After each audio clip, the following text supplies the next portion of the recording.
I'm sorry. We don't have time for pleasantries or cutesiness or sight gags or wordplay or the welcome you to Cody's shody baloney we sometimes do. I'm not gonna find a time sandwich and talk to the ghost of dinosaur me or eat a stick of butter or any of— So, Mr. Cody! Get the fuck out of here, you leech! I don't have time for you! Because we have a serious crisis on our hands, people. Apparently, there is an insidious force that is currently infecting nearly every aspect of American life. It's assaulting our brains, our bodies, our souls, our whatever you hold dear. It's invading our homes, our corporations, even our military, and even more sadistically, it's polluting the minds of our children by completely consuming our schools. It's like a virus, but like one they care about. Who are they, you ask? What the fuck am I talking about? You followed up on with me. Well, in case you didn't see the title of the episode, it's Critical race theory. Critical race theory. Critical race theory. Critical race theory. Ah, yes.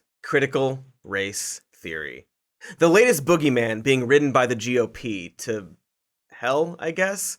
The latest cancel culture outrage triggering of conservative snowflakes. The latest thing we have to talk about in order to coddle these oversensitive whiners. We don't want to, but they make us. Republicans are always able to manufacture controversies out of whole cloth and force the entire country to talk about them. Weeks of Dr. Seuss. Every year, the war on Christmas. The threat of Sharia law in America. Fucking Benghazi. Barack Obama's citizenship. The caravans. Oh, the caravans. Of course, there was the gay agenda. Now there's the supposed transgender agenda, which granted, way catchier. We had to talk about whether or not 3 million illegals voted in the 2016 election, an election that they won, unlike the one they just lost, stolen by communist Joe Biden. They recently made people debate whether or not Joseph Robinette Stalin Jr. is planning to ban hamburgers. Do you remember when the United States House of Representatives cafeteria changed their French fries and French toast to freedom fries and freedom toast for years because Fox News and conservatives got mad that France didn't invade Iraq as good as us? Do you remember these things? And now we are forced to talk about whether or not critical race theory is destroying America and should be canceled, cast out of the marketplace of ideas. Very un-American of our GOP representatives, for shame. But whatever, let's do it. Let's hear them out, as apparently we must. What is so bad about critical race theory? You're hearing a lot about critical race theory, so what is it? This is teaching kids to hate their country. Teaches that America is totally screwed. Critical race theory teaches children as young as kindergarten to be ashamed of their skin color. Which is nothing more than modern day racism. Replacing the racism of the past with the racism of the critical race theory. Ahistorical claims about our nation's origin. Says the United States is rotten to its core. Indoctrinating children. you're either an oppressor or a victim. And dumb as a bag of hay. Whoa.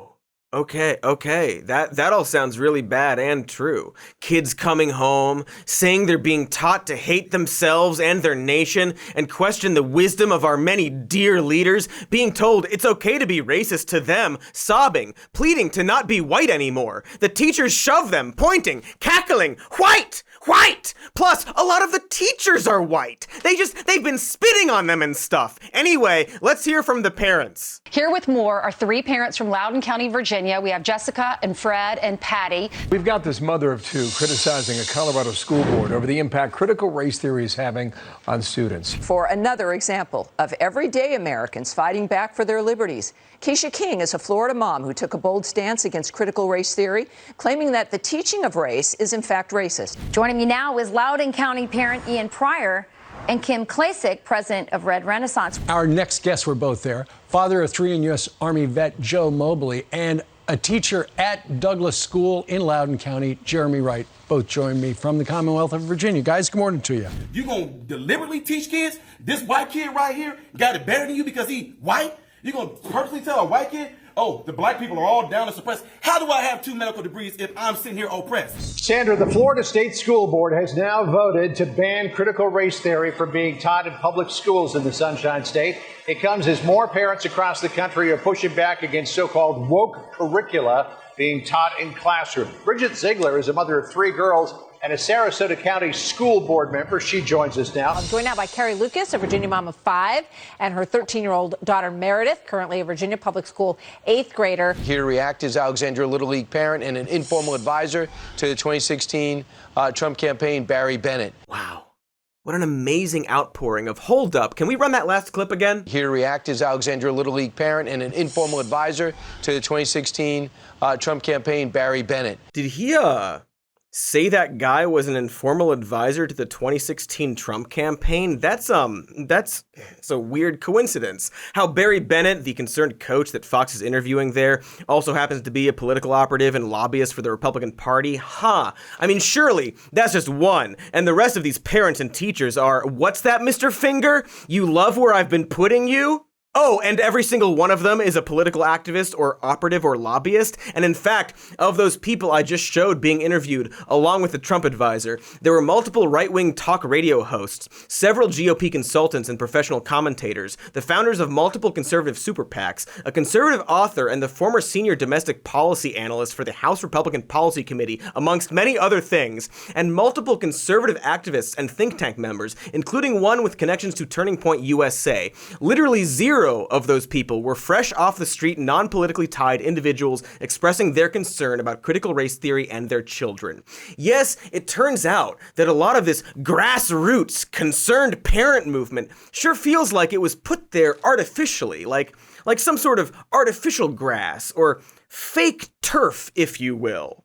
So while it's important to not handwave every single parent or teacher as some kind of operative for the GOP, it does seem as if the most vocal of these concerned Americans, the reasons this is a thing anyone's even talking about, aren't simply everyday people suddenly concerned with their kids' education. Like this Florida mom named Keisha King, who was in that montage I showed. Well, she made a bunch of headlines for being a black woman standing up against the evils of critical race theory. But when you just sort of scroll down, most of these articles end up noting that she's the co-founder of one chapter of a group called Moms for Liberty, an organization that has branches fucking everywhere in the country. And if you Google the words Moms for Liberty and critical race theory, you'll soon discover that pretty much every article about a concerned parent will eventually note that they are a member of this group, a group that, before they were so worried about critical race theory, were out protesting mask mandates in schools back in April, a group that was founded by 2 ex-school board members, one of whom has been accused of physically disrupting classrooms, and the other was voted out after opposing pro-LGBT guidelines and then getting shit mailed to her, like literal actual shit. They're just bitter, ousted, and toxic people trying to re-involve themselves in schools. And yay, they succeeded! But we're getting ahead of ourselves. The question is, what is critical race theory, and is it being taught to our children?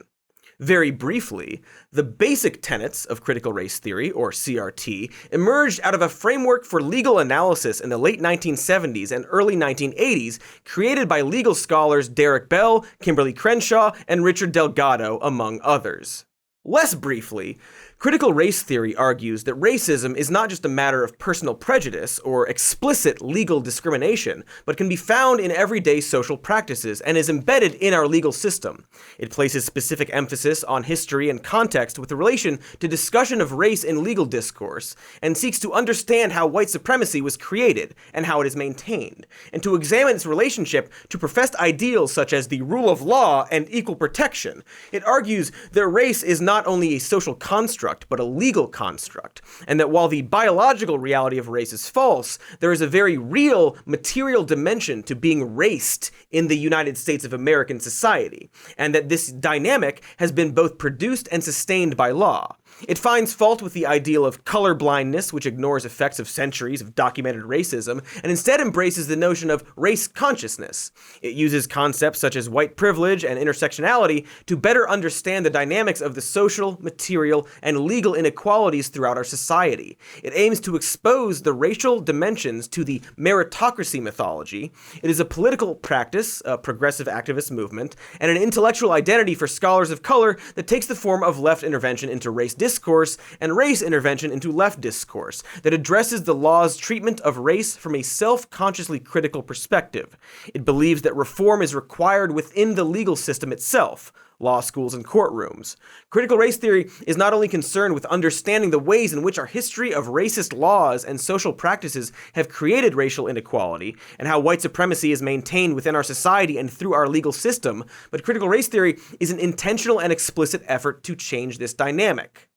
So, is this being taught to our elementary, middle school, and high school students? The short answer is nah.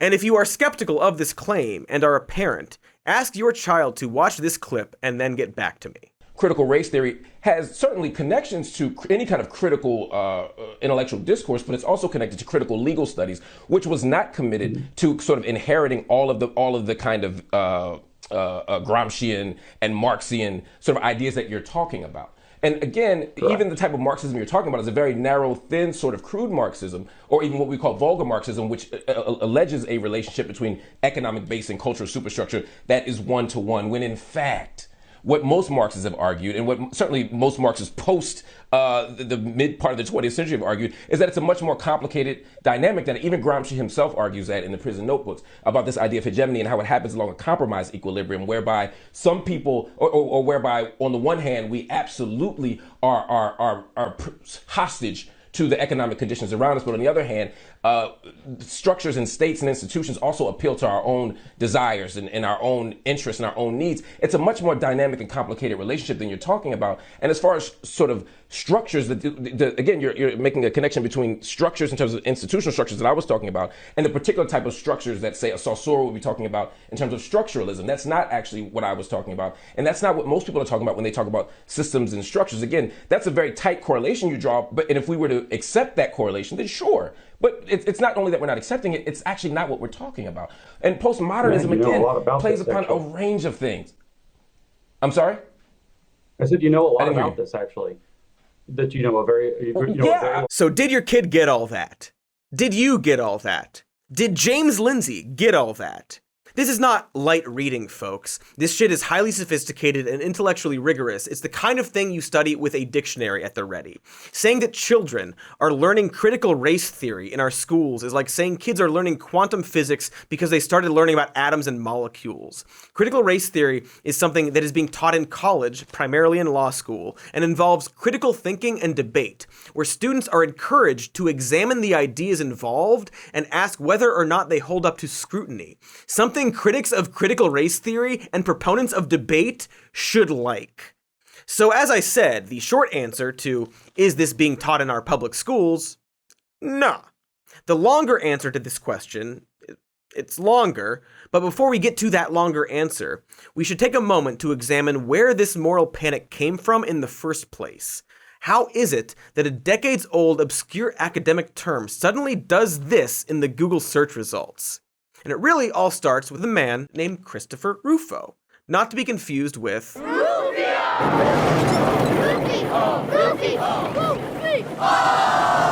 Obviously, this critical race theory boogeyman wasn't started by the fictional Peter Pan foil Rufio from Hook. That would be silly. Christopher Rufo is a right-wing reactionary activist, failed politician, and self-proclaimed investigative reporter who rapidly found himself rise to prominence as a countervailing force to the nationwide protests that took place in response to the public lynching of George Floyd and so many others in the summer of 2020 by sensationalizing, misleading, and outright lying about what was happening in diversity training programs across the country.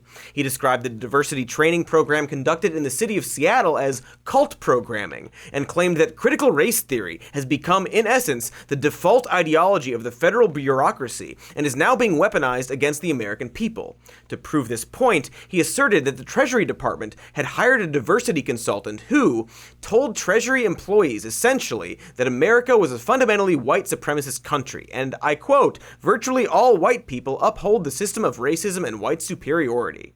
Now, it turns out these claims were not entirely accurate. I mean, it sounds like something I might say, and probably will say before the end of this episode, but according to the 33-page document that Rufo provided to support his claims, it's clear that, at best, he was recklessly distorting the nature of the program, but more likely, he was outright lying about it. So, of course, he quickly found himself on Tucker Carlson's show. You know, Tucker, this is something I've been investigating for the last 6 months, and it's absolutely astonishing how critical race theory has pervaded every institution in the federal government.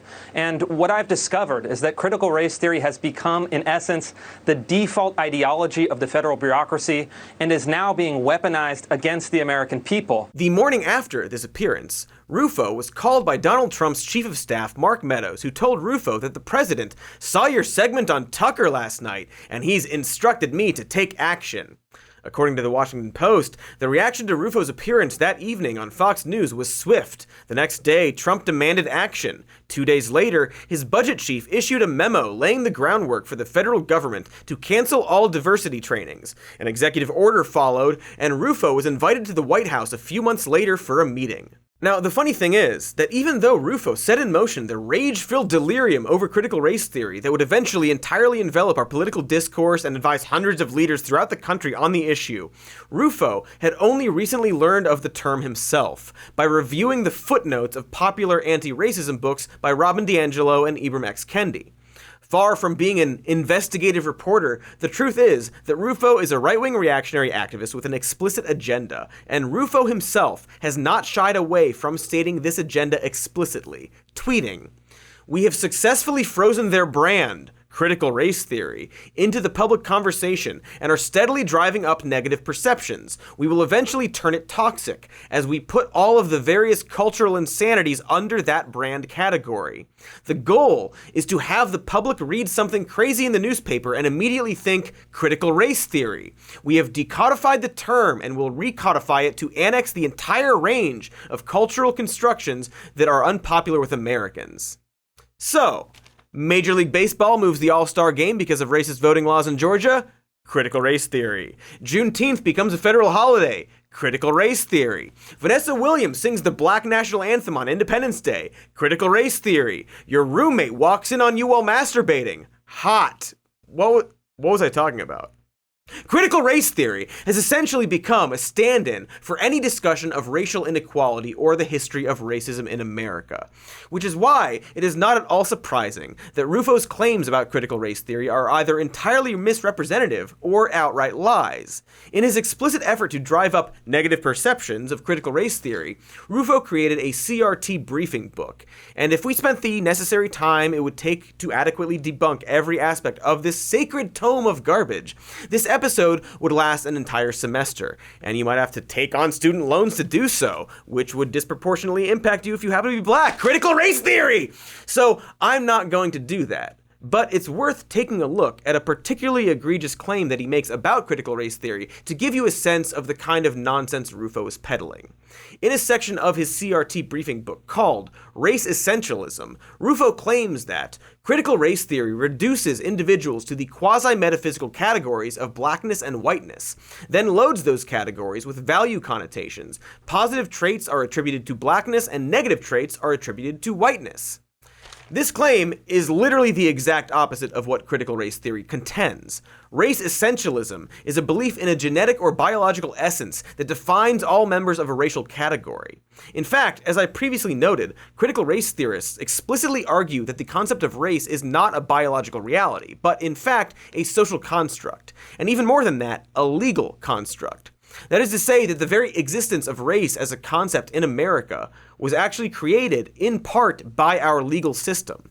And frankly, it's hard to argue with that assertion considering the fact that in the infamous Dred Scott decision regarding runaway slaves, the Chief Justice of the US Supreme Court, an asshole, stated that African Americans had no rights which the white man was bound to respect. There may not be any inherent biological differences between the races beyond the superficial characteristics of skin color in reality, but the system of laws and their enforcement in our nation created a very real legal difference between white people and black people that carries a very real and material legacy to this day.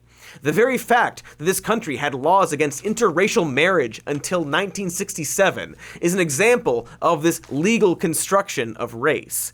And that legal construction helped create and reinforce the social construction of race in America, which is the only reason we are even fucking talking about any of this at all right now. Also, wokeness! And this little detour into our history of the long-standing impact of our racist laws gives us some insight into what this grift is all about. And considering the fact that Rufo has made Ibram X. Kendi one of the primary villains in this manufactured hysteria about critical race theory, I think it's only fair and balanced, TMCR, to ask Kendi himself what he thinks this is all about. I think what's being described as critical race theory is any analysis, critical analysis of race or racism in this country that does not position this country as post-racial. Any attempt to hold people who are being racist accountable. Any attempt to have a clear and complex and multivariate approach to American history, whereby we actually document and talk about and teach about the history of racism in this country. Now, I think Kendi might be onto something here, because it's pretty clear that the focus of the anti-critical race theory phenomenon has been largely centered around the teaching of our history. Specifically with regards to the history of racism in America. And speaking of history, it's worth reiterating that all of this anti-critical race theory mania is unambiguously a backlash to the Black Lives Matter movement that coalesced into the largest sustained protest movement in American history over the summer of 2020, animated by the fact that the entire nation watched in horror as a white police officer pressed his knee onto George Floyd's neck for 9 minutes and 29 seconds, amidst a crowd of people begging the officer to spare Floyd's life. With his hands casually placed in his pockets, it was clear that this police officer believed that George Floyd had no rights which the white man was bound to respect. And one of the most significant aspects to this movement that was different from other black liberation movements of the past was that this movement included a whole lot of white people. Including a lot of white people who grew up in the era of colorblindness and were learning about the devastating impact of racism in our society for the first time in their lives. And so, in addition to the increased awareness of systemic racism that took place as a result of this movement throughout our society, it's not that surprising that this moment has also included some misguided excesses and cynical efforts of appropriation. Clumsy conversations about race in school board meetings, efforts by corporations or the military to adopt anti-racist language or make symbolic gestures in hopes of deflecting from the structural critiques of racism and capitalism that implicate them, and some cringy virtue signaling by people that may have taken the writings of Robin DiAngelo a bit too far. Side note, it's pretty funny that one of the things that set this off is a book called White Fragility, which led a bunch of white people to flip out and try to ban any discussion of race. For all the book's flaws, maybe, at the very least, the title was onto something. And so part of the enormous backlash to the Black Lives Matter movement, as Rufo explicitly stated, was to put all of the various cultural insanities under the brand category of critical race theory. It didn't matter that Robin DiAngelo was not a critical race theorist, or that her emphasis on the racist beliefs held by individuals was actually at odds with critical race theory's focus on more systemic and legal critiques, or that her participation in diversity training programs for corporations restricted her from leveling an honest assessment of capitalism's role in systemic racism. The fact is that this reactionary backlash was not interested in a conversation about actual critical race theory. The goal was to label any effort to examine the impact of racism in our society as critical race theory, and make sure that when people heard that term, they had a negative association with it. To put it more simply, by cutting out the middleman, they wanted people to have a negative association with any examination of racism in our society, and particularly throughout our history. Which is why one of this reactionary effort's main targets has been the 1619 Project! which I can't wait to talk to you about. But while we wait out this storm, here's an ad. Just kidding, gotcha, haha, pranked. There's no ad for you because you're a beautiful patron who supports the show and we're so grateful that you do that. The real storm is you. Okay, bye, back to the show. Storm's clearing up. What were we talking about? Ah, yes, the 1619 Project, Thunderbolt. According to the creators of this endeavor, the 1619 Project is an ongoing initiative from the New York Times Magazine that began in August 2019, the 400th anniversary of the beginning of American slavery. It aims to reframe the country's history of placing the consequences of slavery and the contributions of Black Americans at the very center of our national narrative. Considering the fact that the central role and lasting impact of slavery has typically been minimized in the way our history has been taught in this country, I mean, this is why we had so many statues that had to be torn down in the first place, maybe this effort is a good thing. But of course, conservatives reacted to this undertaking by acting like the creator of this project, Nicole Hannah-Jones, just cut off Uncle Sam's dick and fed it to communists in front of children. Newt Gingrich called it brainwashing. Ted Cruz called it Marxist indoctrination, and Senator Tom Cotton even introduced a bill to ban it from being taught in public schools, retorting that, as the Founding Fathers thought, slavery was the necessary evil upon which the Union was built. And very smart best friends of mine like Ben Shabeeps called it pseudo-history, because some historians argued that one of the essays exaggerated a claim about the role that the preservation of slavery played in the motivations of colonists in the American Revolution. This sentence was later amended by adding 2 words, changing the statement from the claim that protecting the institution of slavery was one of the primary reasons the colonists decided to declare their independence, to one of the primary reasons that some of the colonists decided to declare their independence. Because, you know, a lot of them did. The states, they wrote it down. Conservatives used this arguably slightly exaggerated claim to try and discredit the entire endeavor as revisionist history, yet for some reason, they seem to have no problem with this exchange. You said our children are taught in school to hate our country. Where do you see that? I just look at school, I watch, I read, look at the stuff. Now they want to change 1492, Columbus discovered America. You know, we grew up, you grew up, we all did, that's what we learned. Now they want to make it the 1619 Project. Where did that come from?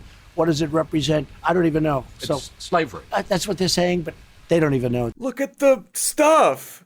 As this clip proves, conservatives honestly believe that the teaching of history should not include any political agenda or propaganda and should be taught accurately and truthfully. And so in direct response to the 1619 Project, the Trump administration launched a commission to create the 1776 Report, an effort undertaken by an 18-member panel that included famed historian Charlie Kirk. In fact, as The Guardian reported at the time, most of the authors listed at the commission lacked credentials as historians, and scholars noted the report was missing citations, bibliographies, and scholarly references. By the way, have you read this thing? You gotta read this thing. It's not that long and it's truly pathetic. Get this, the 1776 report removed any mention of slavery from its section of our nation's founding and instead relegated the topic to its own subsection under a broader category called Challenges to American Principles, a section which also happened to include fascism and communism, as if slavery were some sort of foreign threat and not an American institution practiced by many of our founding fathers, and was a reason a lot of states changed countries. And in this short section on slavery, the report makes all sorts of excuses for it, like, everyone was doing it. which is a weird argument to make when you're trying to claim that America is a uniquely exceptional nation. Also, that's what children say. Other excuses included, but George Washington freed his slaves, even though, in fact, he made private efforts to prevent his slaves from claiming their freedom. It also argues that the compromise of slavery was necessary for a durable union, despite the fact that a quick study of American history shows that these compromises were, in fact, far from durable. Just a real quick history lesson for you. America had a pretty bad, like a civil war, I guess would be the term. It was kind of a big deal at the time. About 1 in every 10 men in this country died from this war. And I don't want to say anything too controversial here. Please don't cancel me. But the Civil War was caused by the issue of slavery. Specifically, people liking it. So I think it's fair to say that the Civil War was a somewhat important thing that happened in terms of our national narrative or whatever. Yet, the 1776 Project hardly mentions it. The only times it's brought up at all is as a lead-in to how progressivism created a shadow government intent on taking away your rights, and how identity politics is the same as the beliefs of racist slaveholder John C. Calhoun. Incidentally, progressivism, and a category that conflates racism and identity politics called racism and identity politics, are also listed as challenges to American principles alongside slavery, fascism, and communism. Progressivism, fascism, and slavery. Yep. Yeah. But despite these partisan opinions and obvious activist propaganda, the 1776 report also argues that states and school districts should reject any curriculum that promotes one-sided partisan opinions, activist propaganda, or factional ideologies that demean America's heritage, dishonor our heroes, or deny our principles. Anytime teachers or administrators promote political agendas in the classroom, they abuse their platform and dishonor every family who trusts them with their children's education and moral development. These conservatives are so conservative about propaganda, so concerned that the report also argues that educators must convey a sense of enlightened patriotism that equips each generation with a knowledge of America's founding principles, a deep reverence for their liberties, and a profound love of their country. Totally normal freedom stuff. Hey, remember that viral story about the girl from North Korea who went to college in America and was like, wow, wokeness is worse than living in North Korea? One of the things she cites is that in North Korea, they hate America. And in America, they also hate America. And I feel like there's maybe a disconnect there about how we're free to do that and allegedly aren't fed nationalist propaganda about how we're a perfect nation and all others are bad and inferior. Just something to consider. But why is lying about our history considered more patriotic than owning up to our mistakes? Don't ask me to love the fact that America enslaved black people for nearly 250 years. Don't ask me to love the fact that America committed genocide against the native inhabitants of this land. Don't ask me to be an enabler of America's addiction to committing atrocities. Yes, I love what America could be, a borderless beacon of hope that rids the world of nationalism by evolving beyond the need for nations. But maybe America needs some tough love. Maybe America needs an intervention. And while the incoming Biden administration removed the 1776 Project from its website and disbanded the effort, this has not stopped local and state governments from following through on the 1776 report's stated goals with regards to education. In a matter of months, Republican lawmakers in nearly half of the states have proposed legislation to limit the teaching of concepts such as racial equity and white privilege. Florida has banned the teaching of the theory that racism is not merely the product of prejudice, but that racism is embedded in American society and its legal systems in order to uphold the supremacy of white persons. Senator Josh Hawley has introduced the Love America Act to combat critical race theory and teach kids to love America because he believes it is a lie to teach students that America is systematically racist. A teacher in Tennessee was fired, or canceled if you will, for teaching an essay about white privilege written by Ta-Nehisi Coates. A new law in Texas removes the requirement to teach the history of white supremacy, including slavery, the Ku Klux Klan, and ways in which the white supremacist hate group was morally wrong. The law also makes other changes that would drop the teaching of some of the most prominent civil rights leaders in our history, which actually is something worth loving. Among the figures whose works would be dropped, Susan B. Anthony, Cesar Chavez, and Martin Luther King Jr., whose I Have a Dream speech and Letter from a Birmingham Jail would no longer make the curriculum cut. And in a way, if you truly do oppose critical race theory, cutting out Martin Luther King Jr. makes a lot of sense, because despite the claims of historian Donald John President that critical race theory is a Marxist doctrine that rejects the vision of Martin Luther King Jr., a line that he definitely wrote and definitely understands, in reality, the work of Martin Luther King was actually one of the major influences for the development of critical race theory in the first place. And just a quick reminder, won't keep you long, MLK was a radical leftist who opposed U.S. imperialism, criticized capitalism, called for a federal jobs guarantee, and made the case for reparations. It's no wonder the FBI saw him as a communist threat, and even spied on him and blackmailed him and urged him to commit suicide. In fact, recently released FBI documents reveal that the FBI believed that King is a wholehearted Marxist who has studied it, Marxism, believes in it, and agrees with it. And while this may or may not be true, why should it matter? I still contend that the most frightening thing about Karl Marx was actually his hair, which I gotta say, it's out of control, man! But more importantly, this red baiting to make movements for racial equality seem really super scary is as American as saying something's as American as apple pie, a dessert invented in England. Here's a photo taken at a protest against school integration in Little Rock, Arkansas in 1959 of a little white boy holding a sign that reads, "Race mixing is communism." And here's the modern day version of Senator Joseph McCarthy, Senator Rafael Edward Cruz, on his podcast in 2021. Yes, this senator has a podcast, talking with none other than Christopher Rufo, using the exact same Red Scare playbook. All of this originated in Marxism. What's interesting is it didn't just originate in Marxism. The end point that this curriculum is designed to teach the kids to go to is Marxism itself. It is designed to tear down capitalism and replace it with communism, replace it with Marxism, with government power, although on racial lines. I mean, is that a fair characterization? Yeah, I think it is. In fact, critical race theory, as these people present it, is just the newest iteration of the anti-Semitic trope of cultural Marxism, but with a little more mainstream appeal, because anti-blackness has a bit more oomph in the context of America. And maybe this history should be taught in our schools. Maybe the problem is not that we are teaching too much about the history of slavery and racism, but that we haven't been teaching this history enough. The Southern Poverty Law Center did a study on 12 popular U.S. history books, surveyed more than 1,700 social studies teachers and 1,000 high school seniors to try and determine how much history schools are teaching about race and slavery.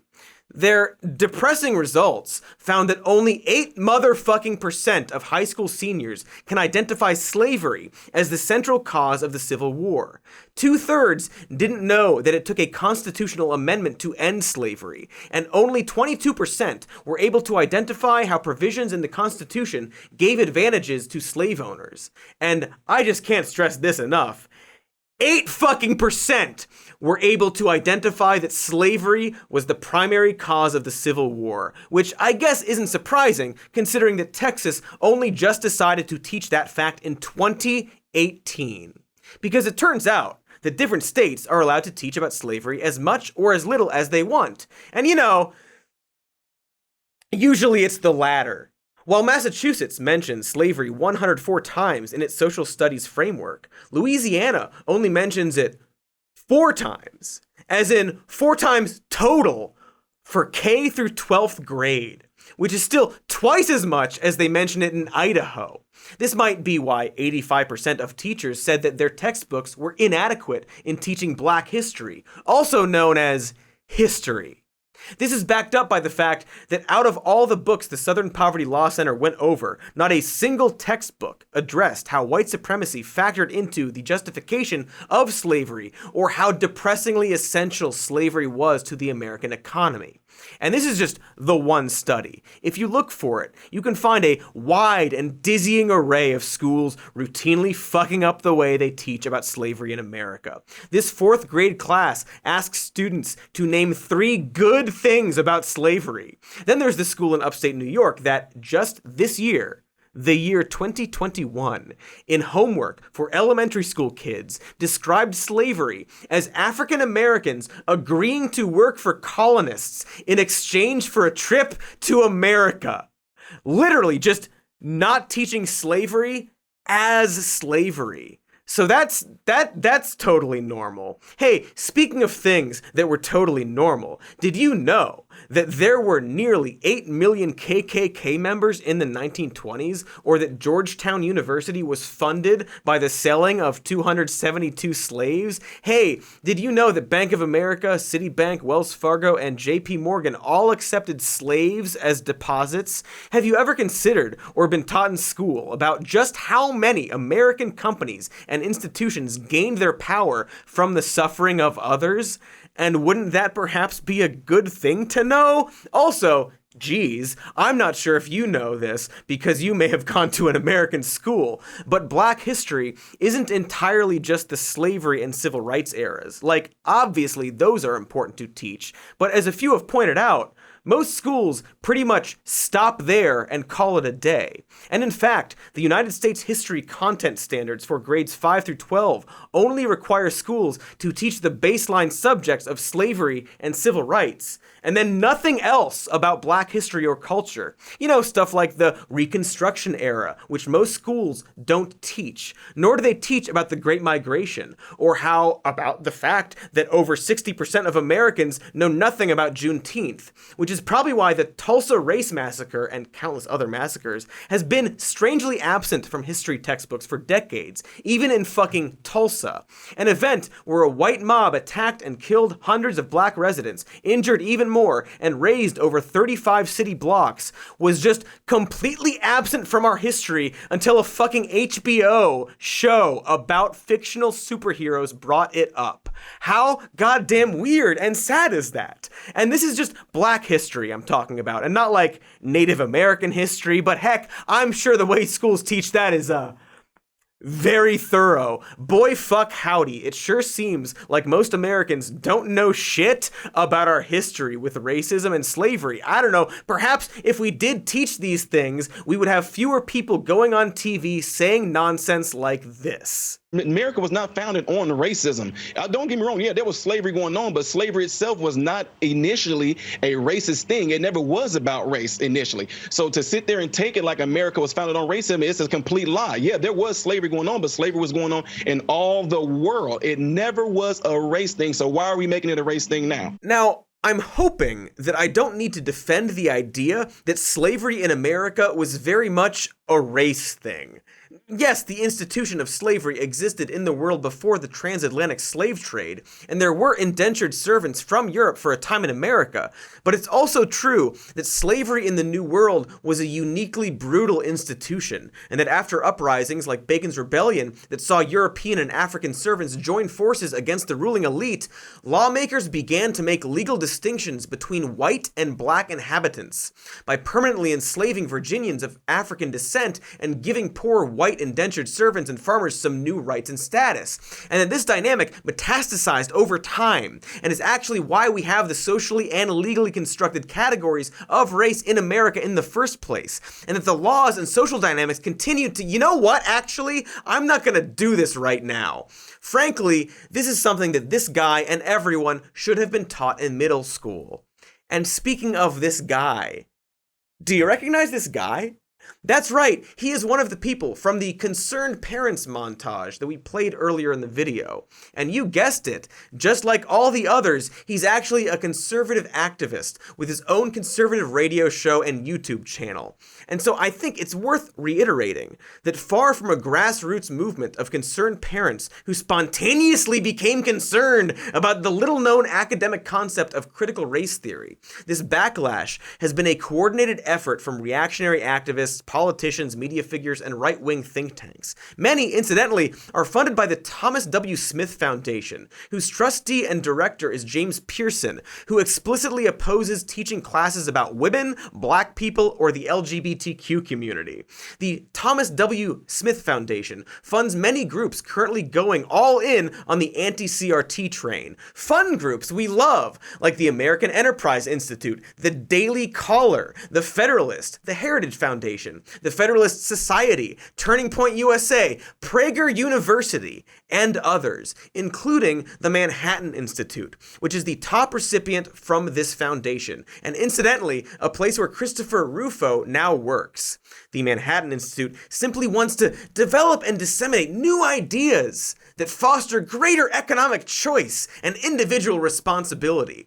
And speaking of places where Christopher Rufo has worked, the Discovery Institute, a right-wing think tank also pushing the anti-CRT issue, although the Discovery Institute is perhaps best known for their efforts in the early 2000s to encourage schools to teach the controversy between Darwinian evolution and faith-based intelligent design, also known as backdoor creationism.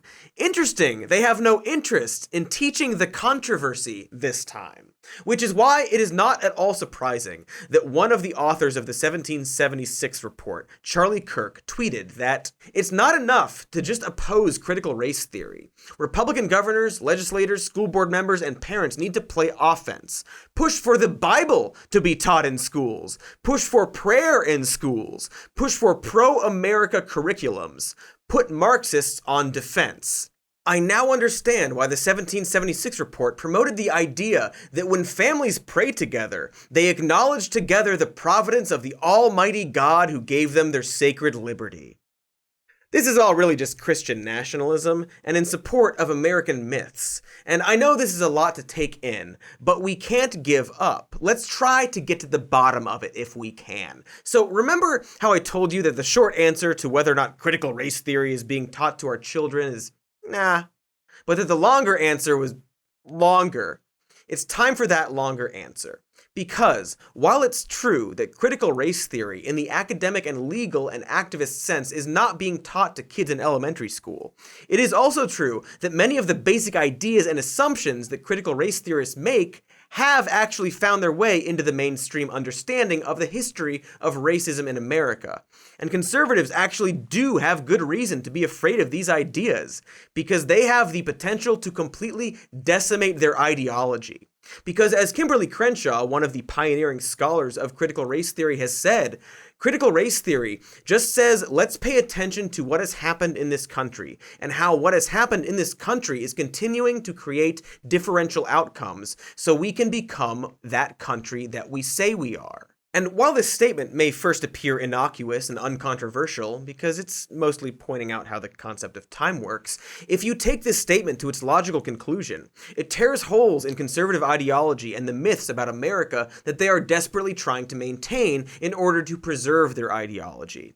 Because if we actually examine how our history impacts the inequalities of our present, and how those inequalities are maintained through our current system of social practices and laws, we might discover that the idea that America is a land of equal opportunity is a myth. We might discover that the notion of meritocracy is a myth. We might discover that a person's success or failure is not just a function of their individual choices in life, but also a result of a broader social, economic, and legal system that produces and perpetuates inequalities across generations. And if we learn that, we might become skeptical of the ideas of individualism and in turn, capitalism, and may become more receptive to the idea that our collective fates are intertwined. The awareness that the contours of our history play a substantial role in determining the nature of the opportunities of our present has the potential to entirely upend the status quo of our current social, economic, and legal construction of white supremacy and capitalism within our society. Dispelling these American fairy tales threatens the foundational principles of conservative ideology. The architect of this attack on critical race theory, Christopher Rufo, recently tweeted that we should teach honestly about the history of racism and injustice, but place it in the context of America's highest ideals and our steady progress towards achieving them. Cultivate a sense of agency and common purpose in children of all racial backgrounds. But the steady progress towards our highest ideals is another American myth, a myth that actually removes agency and obscures the role that reactionary movements have played throughout our history. Because if teaching the history of racism is limited by its adherence with this myth, then you are requiring that we teach a lie. Because the history of racism in America is not that of steady progress towards equality, but that of progress and backlash. We made progress during Reconstruction, and that was met by the backlash of white supremacist domestic terrorism and Jim Crow. We made progress during the Civil Rights era, and that was met by neoliberal austerity that weaponized the ideal of colorblindness and by the era of mass incarceration. And today, these same reactionary forces are rolling back the enfranchisement of black people yet again and passing laws to restrict the way that the history of racism is taught in our country. And this is where the real danger comes for those of us who actually do believe in equality. Because if you don't teach children the truth about how our history has produced and perpetuated racial inequality, eventually those kids will grow up and take a look at the world around them and notice that black people have a lot less wealth and are more likely to live in areas of concentrated poverty and are more likely to have violence in their communities. And without the knowledge of how these inequalities were created and perpetuated through our social practices and laws throughout our history, these kids will be left with no other explanation for the racial inequality they see around them other than to conclude that there must be something deficient within the population of black people themselves. Maybe it's their culture, maybe it's their genetics, but there must be something wrong with them, because I've been taught that all you have to do is work hard by your bootstraps and you will be just fine. So, in conclusion,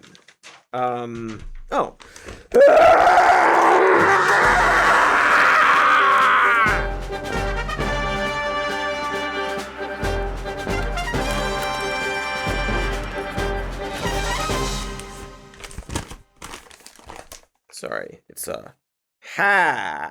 is upside down. Hey everybody, thanks for watching the show. Make sure to like it and subscribe to the channel and check out our patreon.com/somemore-news and our podcast called Even More News, wherever you get your podcasts. And I'm running out of paper, but like and subscribe. Merch! Fuck! Shit! Piss! Ass! Thanks.